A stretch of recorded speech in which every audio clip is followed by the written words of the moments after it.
সবাইকে জয় যিশু, হালেলুয়া, প্রেজ দ্য লর্ড। তো প্রভু যিশু নামে সবাইকে অসংখ্য ধন্যবাদ। যিশুর আলো চ্যানেলে তোমাদের সবাইকে স্বাগত জানিয়ে তো আরও একটি বাক্য নিয়ে মহান ঈশ্বরকে ধন্যবাদ জানাই। সবাইকে জয় যিশু। আজকের বাক্য প্রথম রাজাবলী 17 অধ্যায়, এলিয়ের বিবরণ। পরে তাহার নিকটে সদাপ্রভুর এই বাক্য উপস্থিত হইল, তুমি উঠো, সিদনের অন্তপাতী সারিফতে গিয়া সেখানে বাস করো।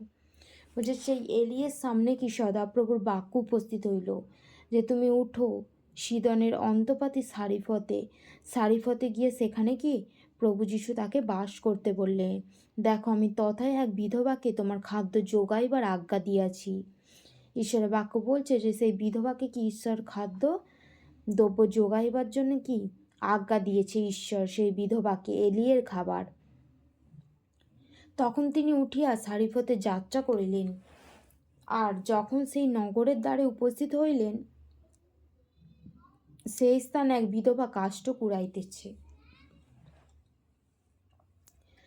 যখন এলিও সেই সারিফতে গিয়ে যাত্রা করলেন, তখন দেখলেন যে সেই বিধবা কি কাঠ কুড়াচ্ছে। তিনি তাহাকে ডাকিয়া কহিলেন, বিনয় করি তুমি একটি পাত্রে করে কিঞ্চিৎ জল আনো, আমি পান করিব। তখন সেই বিধবাকে ডেকে এলিও বললেন যে তুমি কিঞ্চিৎ জল নিয়ে আসো আমার জন্য, আমি আমার তৃষ্ণা পেয়েছে, আমি তেষ্টা মেটাবো। সেই স্ত্রী লোকটি তাহাকে আনিতে যাইতেছে। ইতিমধ্যে তিনি তাহাকে ডাকিয়া কহিলেন, বিনয় করি আমার জন্য এক খণ্ড রুটি হাতে করিয়া আনিও। যখন সেই স্ত্রী লোকটি জল আনতে যাচ্ছিল, তখন এলিও তার কাছে বিনতি করিলেন, বললেন, বিনয় করি আমার জন্য এক খণ্ড রুটি হাতে করিয়া আনিও। বলে যে আমার জন্য এক খণ্ড রুটি হাতে করে এনো। সে কহিল, তোমার ঈশ্বর জীবন্ত সদাপ্রভু দিব্যি, আমার ঘরে একটি পিষ্টকও নাই। সেই বিধবা তখন বললেন যে ঈশ্বর জীবন্ত সদাপ্রভু দিব্য, আমার ঘরে একটুও পিষ্টকও নেই, কেবল জ্বালায় এক মুষ্টি ময়দা ও ভাঁড়ে কিঞ্চিৎ তৈল আছে।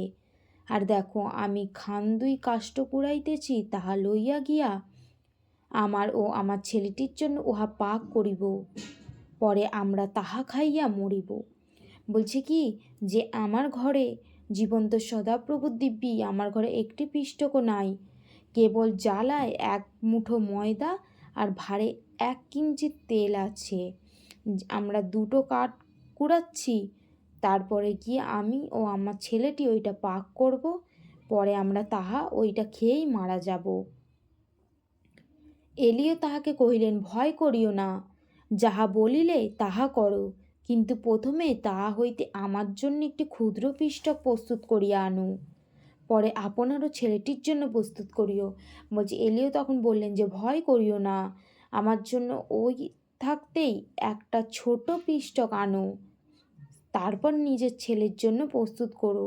কেননা ইসরায়েলের ঈশ্বর সদাপ্রভু এই কথা কহেন, যেদিন পর্যন্ত সদাপ্রভু ভূতলে বৃষ্টি না দেন, সেই দিন পর্যন্ত তোমার ময়দার জ্বালা শূন্য হইবে না ও তৈলের ভার শুকাইয়া যাইবে না।